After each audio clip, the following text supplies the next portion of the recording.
तो देखिए, तमाम तस्वीरें जो देख रहे हैं आप यूक्रेन और रूस के बीच, ऐसे में सवाल ये उठता है कि आखिरकार ये युद्ध कहां तक जाएगा और इसका अंत क्या है, क्योंकि लगातार दोनों देशों की तरफ से प्रतिक्रियाएं सामने आ रही है। लगातार दोनों देश अपने हितों की रक्षा कर रहे हैं।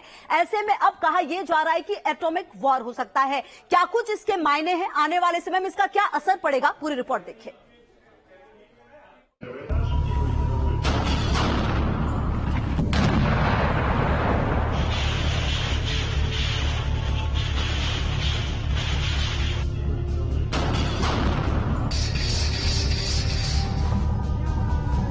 तबाही की ये तस्वीरें सिर्फ एक ट्रेलर भर हैं।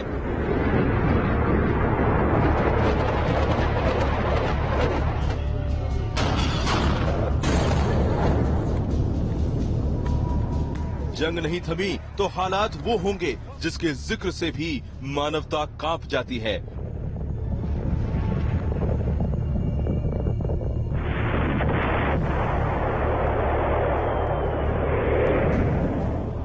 पूरे 77 साल बाद दुनिया एक बार फिर एटॉमिक वॉर के मुहाने पर बैठी है।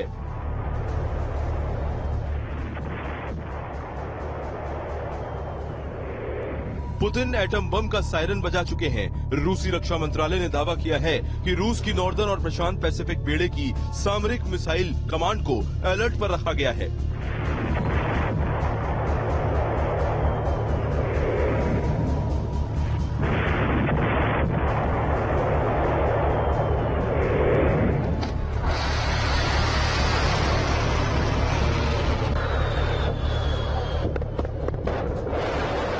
रूस के परमाणु वॉर का ब्लूप्रिंट क्या है, इसे जानने से पहले आपको न्यूक्लियर ट्रॉइड के बारे में बताते हैं। दरअसल किसी देश के जल, थल और नभ से परमाणु हमला करने की ताकत को ही न्यूक्लियर ट्रॉइड कहते हैं। इसमें जमीन से दागे जाने वाली बैलिस्टिक परमाणु मिसाइलों के साथ परमाणु मिसाइल से लैस पनडुब्बियां शामिल होती हैं।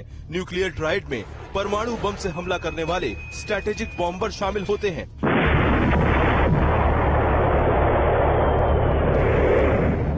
न्यूक्लियर ट्राइड से संपन्न देशों के पास दुश्मन पर तुरंत परमाणु हमला करने की क्षमता होती है।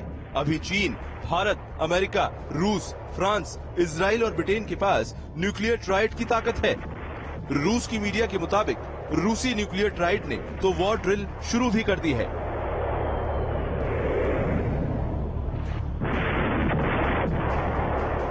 रूस की न्यूक्लियर फोर्स हाई अलर्ट पर है। एटमी कमांड वाली यूनिट की छुट्टियां रद्द कर दी गई हैं। न्यूक्लियर डिटरेंट फोर्स बेहद खतरनाक दस्ते में से एक है।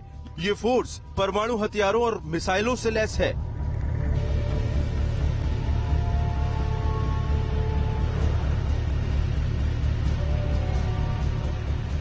यूक्रेन के खिलाफ रूस का साथ दे रहे बेलारूस में न्यूक्लियर कमांड की तैनाती की खबरें हैं। मतलब परमाणु हथियार तो रूस के होंगे, मगर लॉन्चिंग के लिए बेलारूस की धरती का इस्तेमाल हो सकता है।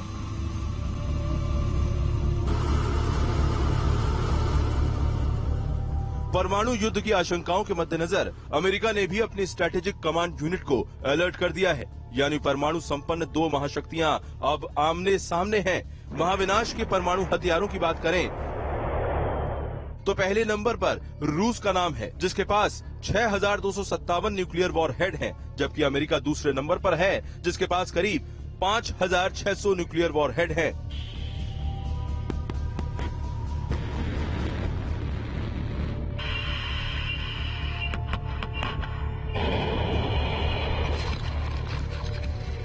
रूस की न्यूक्लियर डिटरेंट फोर्स में शामिल परमाणु मिसाइलें और बम तभी हमला करेंगे जब उसे लॉन्च ऑर्डर मिलेगा, लेकिन इसे एक्टिव मोड में डालकर ही रूस ने दुनिया को हिला दिया है।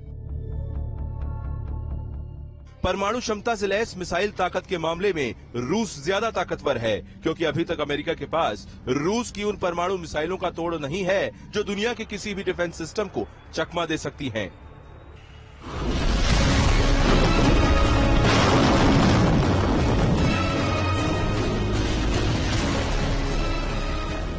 जब परमाणु बम गिरता है तो क्या होता है, ये दुनिया 1945 में जापान और नागासाकी में देख चुकी है। वो बम कम ताकत के थे, लेकिन उनकी तासीर आज भी महसूस की जाती है। सोचिए, जब उनसे कहीं खतरनाक बम गिरेंगे तो दुनिया का क्या होगा।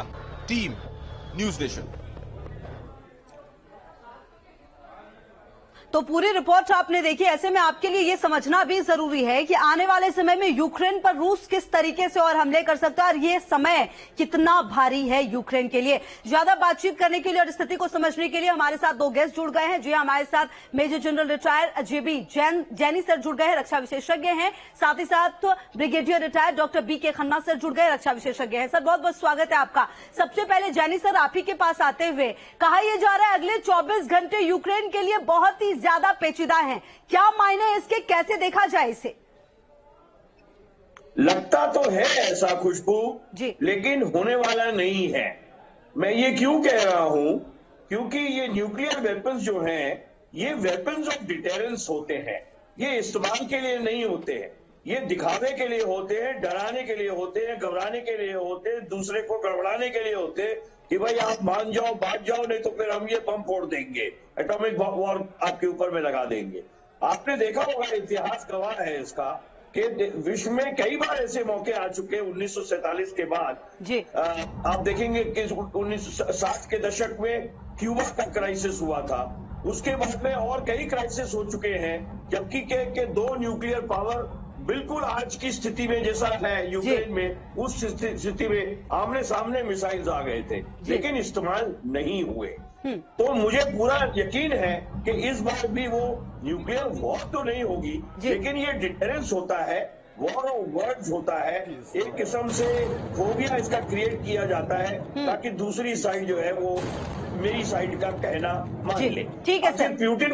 प्यूटिन क्या मान रहे हैं? प्यूटिन यही चाहते हैं कि भाई यूक्रेन जो है वो नेटो में शामिल ना हो।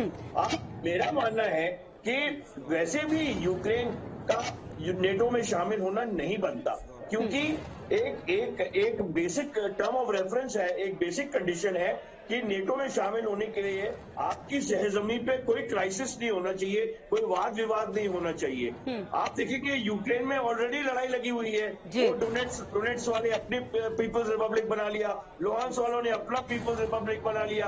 अंदरूनी उनके यहाँ जो क्राइसिस कॉन्फ्लिक्ट चल रहा है, इसकी वजह से वो वैसे ही नहीं नेटो में शामिल ये होने बहुत महत्वपूर्ण बात जैनी सर आपने कही है, यहीं से आगे बढ़ूंगी। डॉक्टर बीके खन्ना सर भी लगातार हमारे साथ जुड़े हुए हैं। सर, आप कहा यह जा रहा था कि इसमें नागरिकों को कोई हानि नहीं पहुंचाई जाएगी, लेकिन जिस तरह की तस्वीरें हम दिखा रहे हैं, बिल्डिंग्स हो या फिर जहां पर भी मौका मिल रहा है मिसाइलें गिर रही हैं, नागरिकों की भी जान जा रही है। मतलब अब यह युद्ध इस मुहाने पर है सर, कहना अतिशयोक्ति नहीं होगी कि अब आम लोग भी इसमें जबरदस्त तरीके से मारे जाएंगे।